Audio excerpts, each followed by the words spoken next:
This is Rate of Rise, brought to you by Keys to the Shop. Today we're talking about small business and scaling your roastery with Cody Gordon of Cerburus Coffee.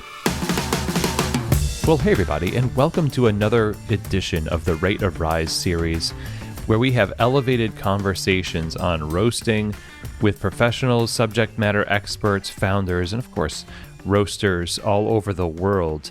And this episode of Rate of Rise is brought to you by Roast Magazine. They are one of the longest running and most respected trade journals in the entire world when it comes to coffee. They provide lots of interviews and deep dives into subjects around coffee roasting business, and science from experts around the world who have been facilitating the success of roasters like yourself for many, many years. And it's not just a magazine. Of course, they have published many books on green coffee, on trade, on the science of roasting. You need to go to roastmagazine.com, subscribe to Roast, and get in their universe of service to the roasting community. It is the best resource you could be plugged into to stay up to date with everything that will help your coffee roastery succeed. So go to roastmagazine.com and subscribe today. Today's episode is also brought to you by Roaster Tools, which is award-winning software that helps you manage the operations and sales at your roastery so that you can scale your business easily. They help you to run a more profitable business with more ease, less stress. It makes e-commerce sales easy, grow your wholesale. You save time with less mistakes, automatic calculation and planning of all of your tasks in roasting, blending, packaging, and shipping. This is something you definitely need to check out. So go to roastertools.com and reach out to them, have a conversation, and see how Roaster Tools can make a world of difference in your coffee roastery. Okay, everybody. Well, today we are going to be talking with Cody Gordon of Cerburus Coffee, which is a coffee roastery located in Jacksonville, Oregon. Cody has been somebody who I've talked to, off and on throughout many years in, messages around Keys to the Shop, roasting episodes, and I've kind of kept up to date with what's been going on at Cerburus over the years and enjoy their coffee here in my home. It's very delicious. And Cody has been in the coffee industry, starting in the Bay Area and now up into Oregon for quite a while. The trajectory of Cody's career has given him an incredible amount of experience in the work of the barista craft in the mid-2000s and moving on to being a director of coffee and project manager and eventually becoming a full-time wholesale manager for folks over at Highwire Coffee in Oakland. And of course, now Cody has been at the helm of Cerberus Coffee, which was founded with partner Christina Marie, and their team is doing wonderful work at the cafe and roastery there in Jacksonville, Oregon, and recently has moved into a new roasting facility, new shiny, larger roasting facility. So as I saw the evolution of Cerberus, it was really a great opportunity, I think, to talk with Cody about the evolution of the brand and the approach to coffee, as well as how scaling works with all of the different perspectives that Cody has over the years in barista work and in sales and wholesale. Of course, there's a lot of that goes into informing what moves are made with Cerberus and serving the people of Oregon and beyond through the brand. So today, that is the conversation. We're going to be chatting about the relationships and sales and the approach to business and the business of scaling your roastery and all that Cody has experienced in that process. And so I hope you find this conversation to be extremely valuable to you. I'm sure you're going to get a great amount of insights because Cody really brings some wisdom to this conversation. So let's get right to it. Here now is my conversation with founder of Cerburus Coffee, Cody Gordon. Hey, Cody, welcome to Keys to the Shop. How's it going? Good. Thank you for having me. Yeah, absolute pleasure. I've been keeping track of what's been going on at Cerburus over the years, and your business has been growing. And I know, you follow Keys to the Shop, and I follow your company. I've had delicious coffee from your roastery. You all do great work there. And I'm a big fan of the Cerberus name. It's the three-headed dog. Isn't that right? Yeah, it's the three-headed dog from Greek mythology. Yeah. So what? Just before we jump into the meat of this, where did that come from? Early on, we kind of had to try to have some story about something a little more complicated. But in all honesty, we have a 130-pound lab mastiff named Bear. And a friend said he looked like Cerberus. And I just kind of had this, I was like, oh, that'd be a great name for a coffee shop. And so it just kind of came from that. The intention was always that, like, I mean, being in the industry as long as both of us have, it really is about like the company itself that gives a name texture. And so the idea was like, we'll figure out what it means. Yeah. Good point. I love it. So, yeah, being in the industry for a while, talk about that. Like, how did you enter into it? And now, how did you find yourself at the helm of a growing roastery cafe? Yeah, so I started working in coffee in 2006. I think I was about just turned 18, just in a small little town in the Bay Area, kind of in the suburbs. So I got a job with some friends working at a coffee shop that carried Barefoot coffee. So way back in the day. Yes. Andy Newbaum, yep. Shout out, Andy. We had a training and we had this wild, sideburned, rock star looking guy come in, and it was Andy. And he did the training, and I never even considered the coffee could have so much going on with it. And then also, like, I grew up in the Bay Area punk scene. And so, especially Barefoot, like, coffee shops were where all the punks worked.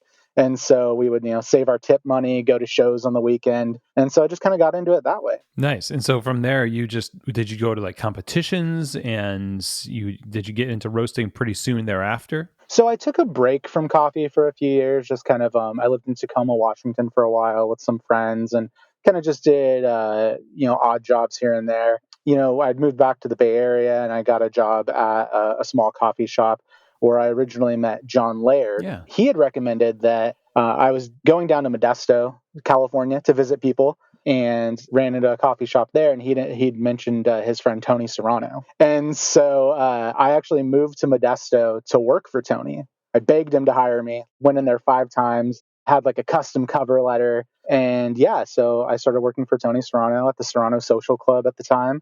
And, got to meet the pantheon of coffee pros from Modesto, California. Just from there, I just kind of fell in love with it.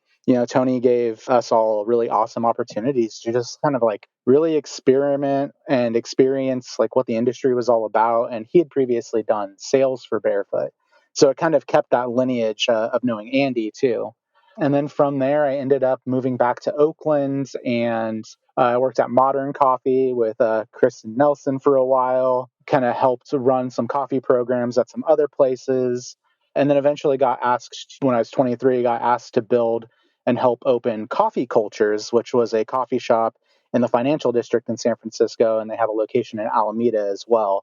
So I kind of project managed, built out that program. And then after a few years there, I got approached from Robert Myers and Rich Avella from Highwire to run their wholesale program. And so I helped start Highwire's wholesale program and ran that for about 7 years before relocating to Oregon. What a journey. Holy moly. That's cool. I like those guys over there at Highwire as well in Oakland, Robert and them there. So I am really curious about, you're talking about your career and getting into roasting, but having influences from such a diverse range of different people at different times in the industry where there's a lot of experimentation.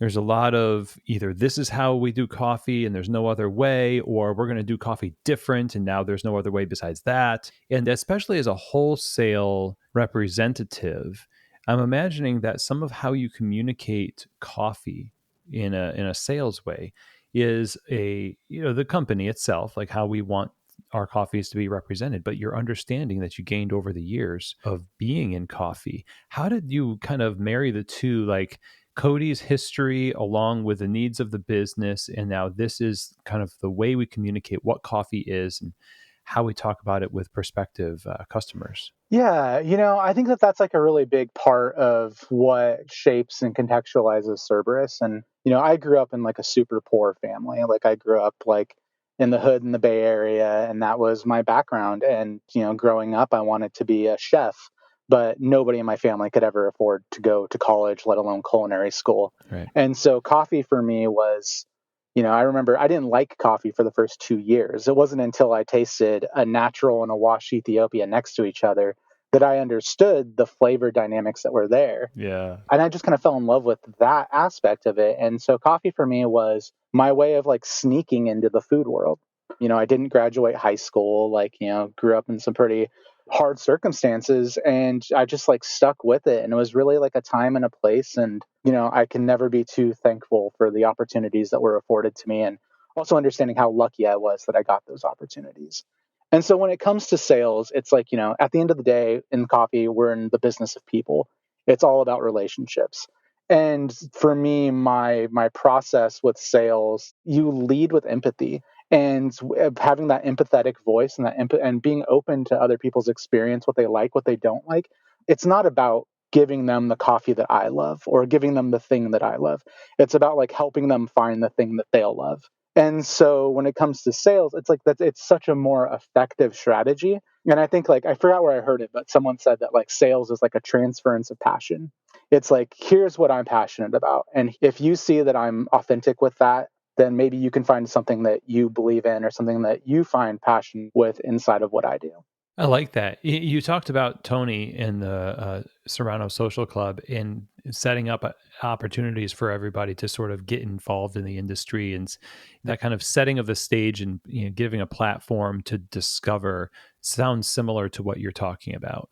Yeah, and I think that that's what it is. I mean, whether it was growing up in the punk scene or getting involved early on in coffee, it was these places of like transformation where you can become something more than you even thought was possible. And I think that that's really kind of what drives community. I think that's what drives wanting to be a part of anything, is being able to find a piece of yourself in something. That's what drives me still. After doing sales for 7 years, like, of course I tried to get out of the industry. Right. Who wouldn't, But I think, you come back to that, like having the agency to help other people discover what's important to them is really, I think, kind of my like North Star when it comes to really my life in general. And now you mentioned this is some of the stuff that's at the heart of Cerberus. As you moved to open your own business, what was the vision for Cerberus? Dig into that a little bit for us regarding roasting and the cafe. Yeah, so I can't speak about Cerberus without mentioning my partner Tina, who is the other owner of Cerberus. And Tina is originally worked in the nonprofit world and was a lawyer. And we moved to Southern Oregon, and the idea was never to open a coffee shop. It was to really, the Bay Area was getting really expensive. We had the opportunity to buy land with some friends. And so I kind of live in a pretty communal setting, live on 6 acres in the woods, grow a bunch of our own food. Wow. And, another big part of what guided Cerberus is, we call our espresso blend, it's Wizard Cat. And on the back of the bag is the Wizard Cat Project. And we had a dear friend, in the Bay Area. Growing up in like the area that I did, we had this friends that were very close and like family. And, a lot of the times all we had was each other. And one of our friends went through some very serious issues with gender and ended up taking their own life. And it was really brutal on all of us. And it was very hard to see the mental health conditions of having that kind of pressure on you in that environment to try and, figure some really important things out. And so for us, it was, what we had was this kind of like, I had this kind of like crisis of like feeling so disempowered that I didn't have the ability to do more. And so we moved up to Southern Oregon to get this land. And the idea was that it wasn't going to be a question of if, but a question of when someone else we loved needed a place to just go be, just a place where the pressures of having to be anything weren't as immense as somewhere like a big city. And so that's what brought us to Southern Oregon. And it wasn't until we found a small coffee shop in our little town that the owner is really wonderful. And I ended up, having conversations with her that she was interested in selling the business, but only to us, because she knew that behind us was this intentionality that we had that is deeper than the normal conversations you'd have in the world. My partner, Tina, did a lot of pro bono disability work, helping people navigate that really, really awful and dehumanizing system of trying to get your needs met when you're disabled. And after a while, it was so much emotional work that the prospect of handing a kid a cookie, it was much more of a maybe I can make an impact this way, and then be more picky and choosy, still being able to help people with disability work, being able to help people with advocacy work, but being able to do it in a way that you don't have to make your living from it. And so that's kind of what spurred Cerberus was, let's have this little coffee shop. Because when Tina and I started dating, I said, hey, no matter what, never let me open a coffee shop. And then years later, Tina was like, we should open a coffee shop. And so that's kind of how it happened. I love it.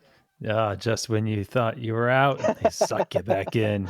Totally. So you open this coffee shop under the name of Cerberus, and you start roasting right away. Is that the way it went down? No, so actually, what we did is we started carrying high wire. And then over time, we really kind of found this guiding principle in our business that was like, because both Tina and I like love food, we love coffee and tea and like all these other, really interesting flavors. In Southern Oregon, there are certain flavors that people don't have access to or haven't been exposed to here.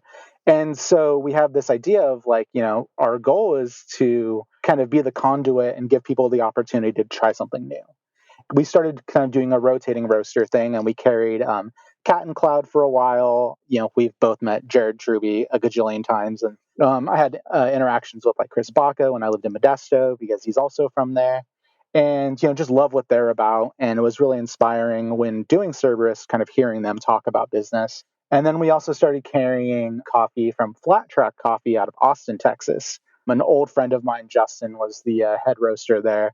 And so, yeah, it was just like this continuity of kind of relationships. And then from there, about a year in, we started roasting. Now, I talked about how you had these inputs from so many different channels growing up in coffee. You served lots of different coffees to your customers. Then you decide to roast your own. And I presume now you serve just your coffee at your place. Mm-hmm. This is an interesting learning curve for you. I mean, you've seen it at a distance. I'm not sure if you had been roasting at all up until this point. I'd never touched a roaster before we started roasting. What made you say, okay, we're going to roast and this is how we're going to roast? Because you kind of have to pick a lane a little bit. Yeah, totally. I think that one of the things that served us really well was really having a curiosity. And we have a very strong sense of knowing what we don't know. And that's kind of in all parts of our business. For me, it was a lot of trial and error. There were some not great coffees that we served when we first started. But I think that the barometer and the kind of bandwidth of what good or like servable is in coffee is much larger than people would have you believe. And so we had won the good graces of our customers in our first year, where they knew that we were trying something new. They knew that we were like doing it out of a place of trying to, in the end, get them something that was representative of our perspective. And they were very supportive in that. One of the ways in which we infrastructurally did this was we bought a really small roaster starting out. We had just our little shop. We had a little 2-kilo Mill City roaster. And we did that intentionally because we wanted to get reps. We wanted to just, even if it took extra time, extra labor, we wanted to do as many batches of coffee so that we would just get the reps of understanding the process better. So that's kind of how we started. So you started on this little Mill City. Mm-hmm. And when you started to make decisions on, hey, this is actually really good, we're going to keep doing this, how did you know that it was good? No, I don't like using the phrase good enough, I suppose, but good to the point where we're proud to serve this and we don't really need to tweak it as much as we did some of the more regrettable coffees that we started out doing, Yeah, I'm super open about being honest about that. And it's so I'd actually I judged a few of like the barista competitions before, and I really trust my palate. And I understood that like I wasn't going to lie to myself about what was good and what was bad. And there were a few batches that had to be thrown away, but nothing too like severe. And it wasn't really until we started doing color tracking. I actually listened to an interview on this podcast with Morton Munchow from Coffee Mind Academy. Right. I would say that like we are incredibly undogmatic about roasting. And once we started doing color tracking and started reading some of the research from Coffee Mind Academy, hearing some of the information that Tim Wendelboe has about color tracking, and just realizing how big of a deal color tracking is. Also, some of the articles and books from Rob Hoos, just like really started finding this lane of roasting perspective that focused on repeatable processes. And so what we did is we simplified. We simplified our roasting, and we went with our palettes and really just try to take as much dogma out of it, and kind of started from square one once we discovered color tracking.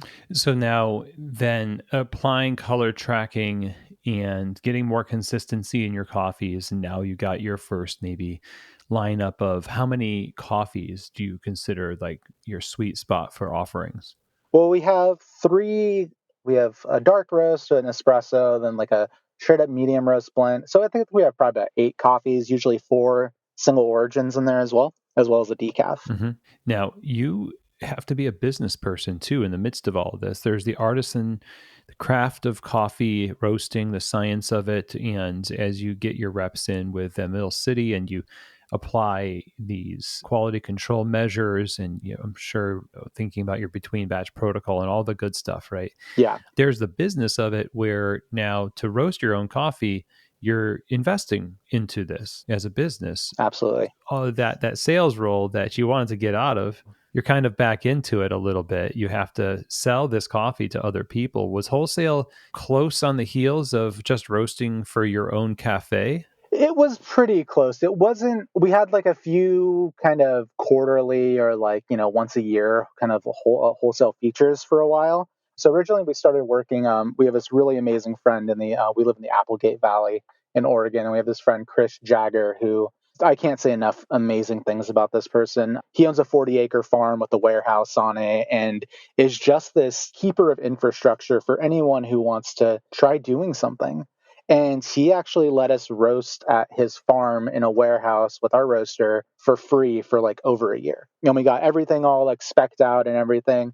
And he's just a dear friend who just loves seeing people chase their passion. Seems like every point in my life that there has been any type of success, I always acknowledge that it is on the shoulders of other people. It's like those people around us who lift us up and put that investment and trust into us. I can never thank those people enough. One of the things that inspired us to go for a bigger roaster, get our own roasting warehouse, was really having this through line of that idea of giving people the opportunity to try something new. And at Highwire, one of the things that they started was they were the first people in the Bay Area doing co-roasting. They had a bunch of companies early on who were renting time on their roaster. And one of the things we do with Cerburus is we actually rent out roasting time to other small coffee shops in the area who want to learn how to roast coffee. Coming out of this industry, we understand how much this community it lifts each other up. And even though specialty coffee is much larger now, it's still a very small portion of the overall coffee market.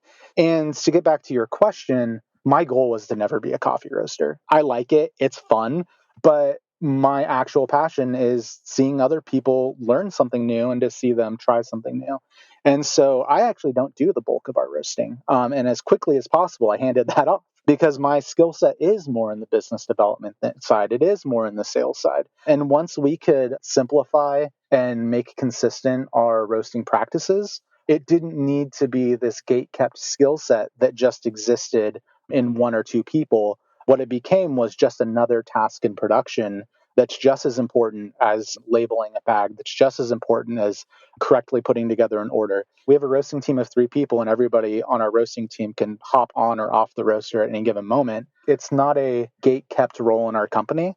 It's something that we intentionally make that way. Well, okay, so you intentionally make it that way. How? Is there a training and onboarding process, a QC kind of checkup with each individual responsible for the coffee? What does that look like practically? What it practically looks like is I could probably put someone on our roaster and we have like certain like cues and things that pop up to indicate what to do with the machine, how to manipulate the machine in that moment. One of the main things is we stick to one batch size. And so what that means is that we're not dealing with different rates of application of heat based on how much coffee is in the roaster. It's always going to be the same application of heat. By sticking with one batch size, it helps you simplify the process. And so one of the really important things to me about the Mill City is having airflow control and burner control separated. And so basically our roasts rely around maybe 3 gas adjustments and 2 airflow adjustments. That's every roast. From there, it's roasting to a different color and maybe a different like starting gas pressure, depending on whether or not it's a single origin or not. What's the hardest coffee to roast for having task like roasting distributed amongst a group? I would say that it is probably a dark roast. Doing a good dark roast. Roasting Brazilian coffees is really hard. And I think that in order to get in the mindset to roast those coffees well, you actually have to kind of throw any preconceptions out the window.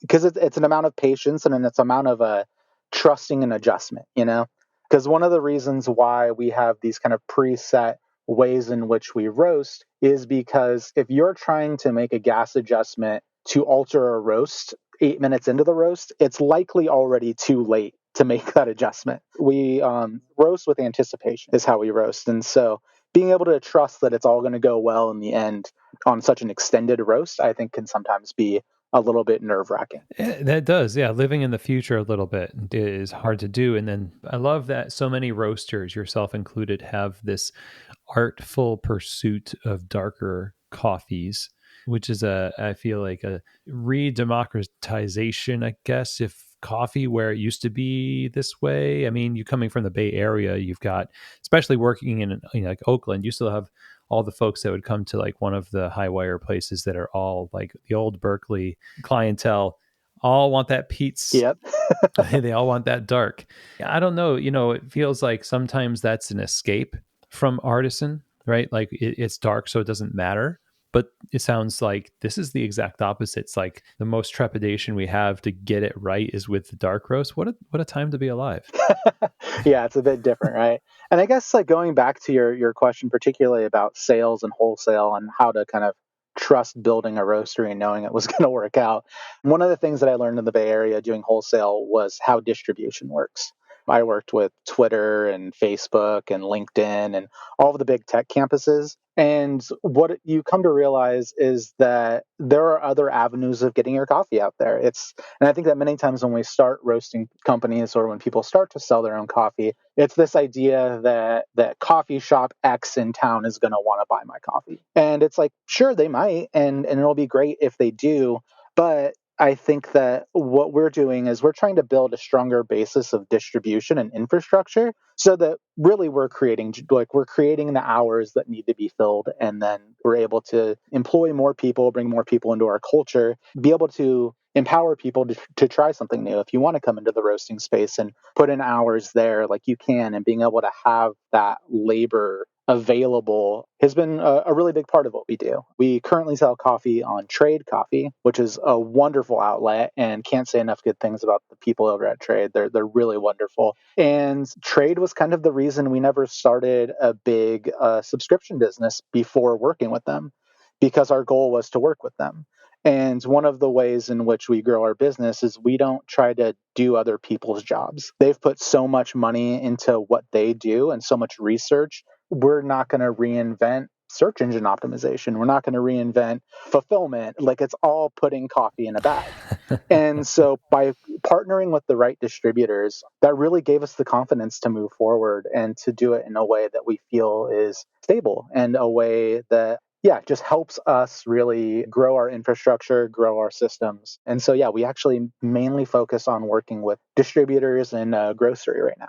When you think about the right partners, you just mentioned Trade and how critical this is. I think we have, as coffee people today, especially, everyone wants a piece of the action, in different distribution, whether it's ready to drink or capsules or subscription services and all this other stuff.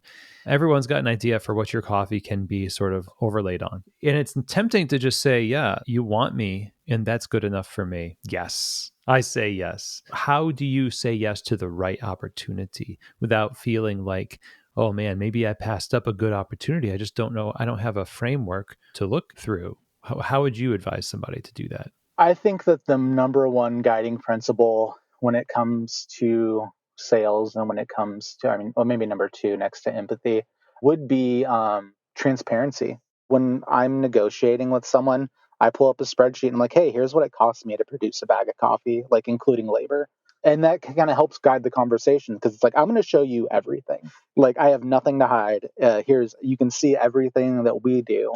And if they act in kind and they say, hey, here's our operation, here's what we do, that really gives me this ease that there's like a values alignment there. And it really does start at that point, because let's be completely honest, like, we all turn coffee different shades of brown. That is what we do as a business. These days, it's harder to find bad coffee than it is good coffee a lot of the times. It really comes to like how you treat people and like where you want your coffee to be.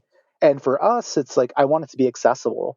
If it's going to be a partner that wants to up the price on our coffee to a point to where I feel like it's out of the reach of, I want our coffee to be priced between the highest of the high end and the top of the low end. So that someone who is at the low end, who let's say buys more commodity grade coffee and they just want to like treat themselves for $2 more, maybe they can try something new. And it's this idea of being able to meet people where they're at.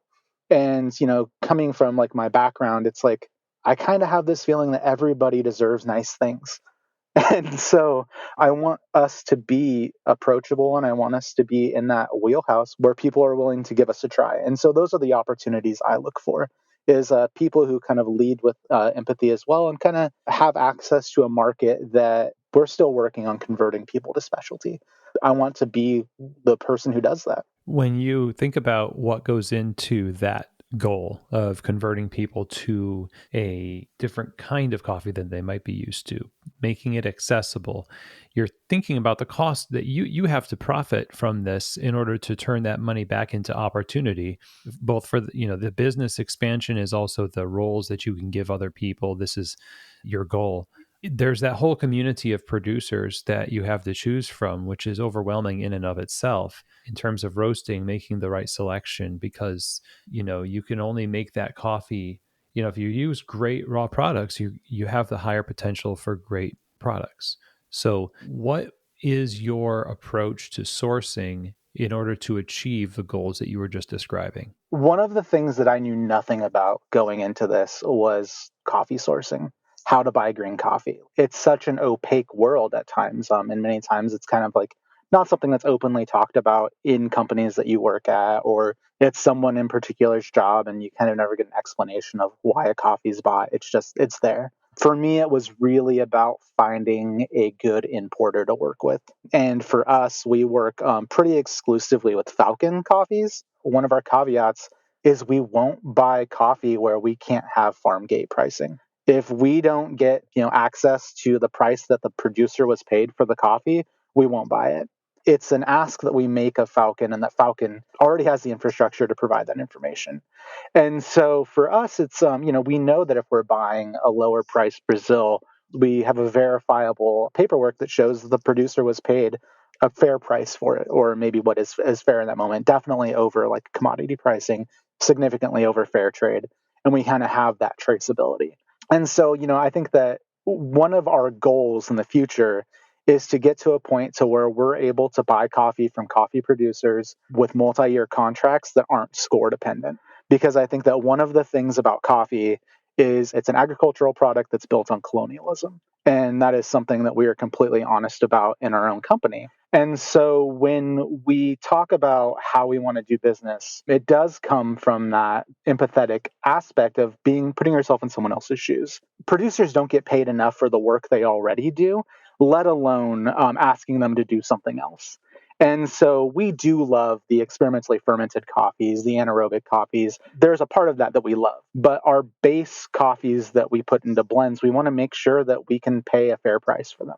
That's kind of a roundabout way of answering your question. It's very intentional, but you can't fit that perspective on a bag. It's not marketable in a way where someone can just see it on a shelf and opt in. And so I think that what we do is we build out the infrastructure the way that we work with these kind of ethical guiding principles. We worry about it so the customer doesn't have to.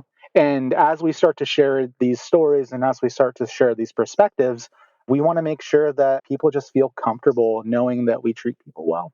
That's great. The story behind the coffee can be something that helps the customer appreciate the coffee more. But I like what you said about how we do this so that the customer doesn't have to also is important, because the ease of access to a coffee is not just a financial one, but it's a psychological one as well. And it is easy to become overwhelmed in the industry with what we have to tell people about coffee and all this stuff. The people that you have been purchasing from through Falcon in this economy of like, we're just going to take the cream of the crop. We're just going to like bounce around from small to small to small, farmer to farmer. I imagine that intentionality extends to relationships where and when you can. Obviously, there's consistency with that as well.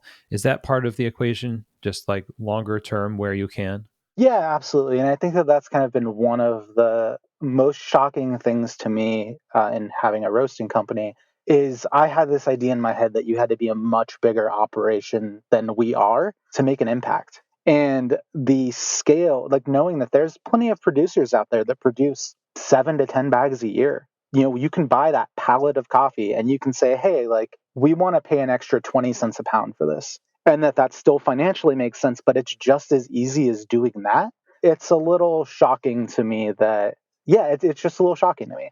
And so I think that that's kind of the direction that we're headed in our coffee buying.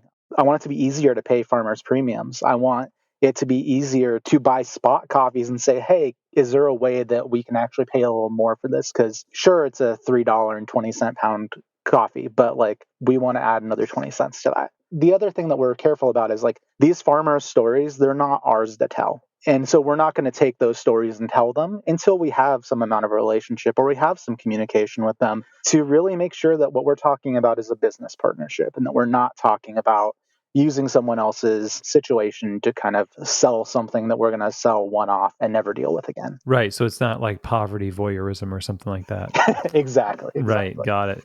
I mean, okay. So now, because Cerberus was 2019 Mm-hmm. and your expansion into a larger roasting facility, was that earlier this year? Okay. Yeah.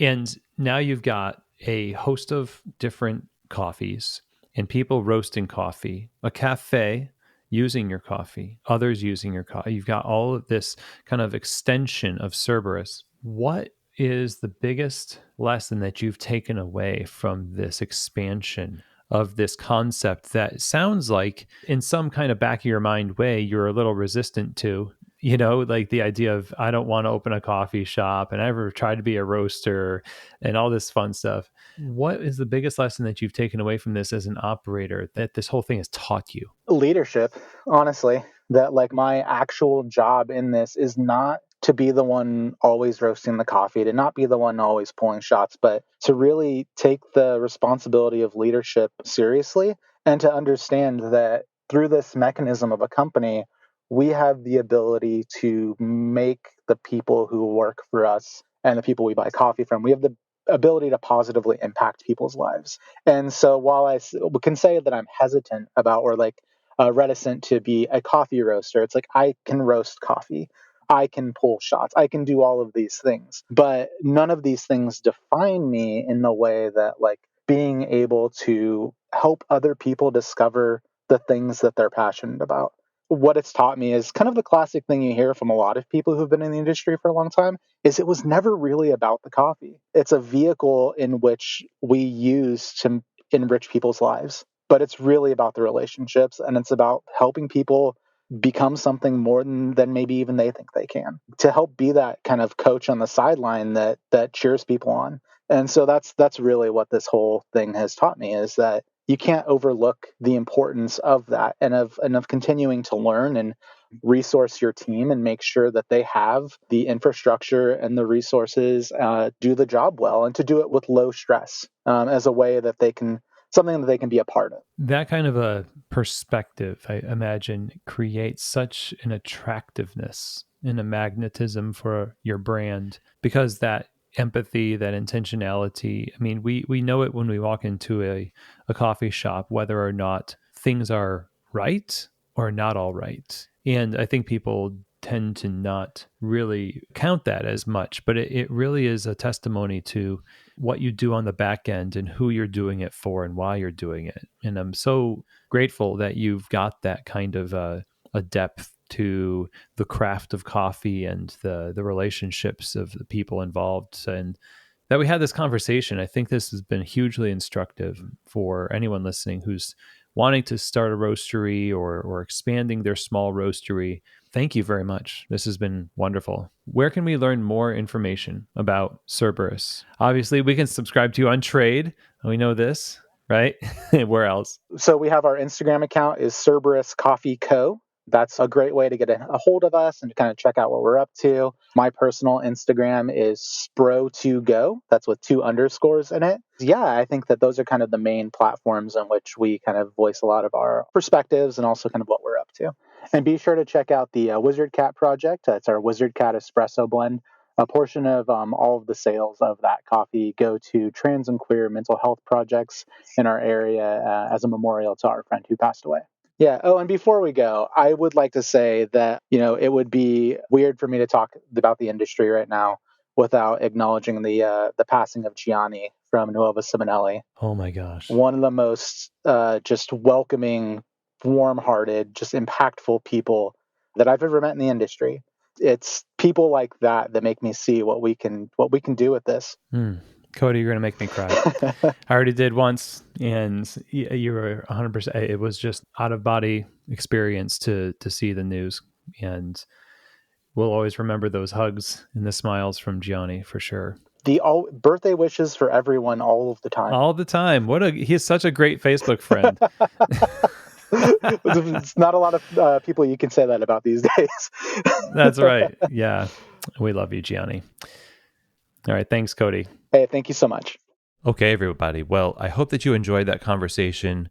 And one of the things that I think is really key here for what we talked about is that you are scaling your business for the purpose of serving relationships and making the moves so that you can continue to provide an experience, not just for the people who are drinking your coffee, but also for the people that are making the coffee. I love that Cody has democratized the roasting process so that there is a team of roasters, not only because that is, I think, smart business-wise, and we have the tools to be able to do this pretty well, with the equipment we have today, but also because the folks who are learning that skill have that skill now, and it benefits them in their professional development, even if they didn't stay in coffee. That is something that is a transferable skill in the big picture to other areas of technical ability. And the root and foundation of this conversation being around how we communicate coffee to others, what we do to foster great relationships, and how we can responsibly scale our businesses in order to continue to do so well into the future, I think is very great. So a huge thank you to Cody Gordon for being on the show. If you are interested in more information about Cerburus Coffee, well, then you can go follow them on Instagram at Cerburus Coffee, and also go to cerburuscoffeeco.com. And there you can find all of the different fun coffee options, learn more about the company, stay up to date with how this business is developing. So absolutely be sure to do that, especially for the holidays. Go buy some coffee. Now, if you have any questions, comments, or feedback about today's episode, please do send me an email, chris@keystotheshop.com. Always happy to chat and hear what you think about Keys to the Shop. Of course, this show is for you. This is to help your career and business. So it makes sense. I want to hear from you, right? So don't be shy. I love people reaching out. It's actually more rare than you think. There are a lot of you who do reach out, and I appreciate that. Day is busy. I get it. But if you ever have something that you're like, man, I want to ask Chris this, or I want to tell Chris that, then yeah, reach out. You could also do that on Instagram at Keys to the Shop. So that is it for today's show. Don't forget, subscribe to Roast Magazine, and do check out roastertools.com. Great folks at both of those companies doing wonderful work to help you be successful in roasting. Thanks very much again for tuning in to Rate of Rise. And of course, I hope that this episode has truly given you keys to the shop.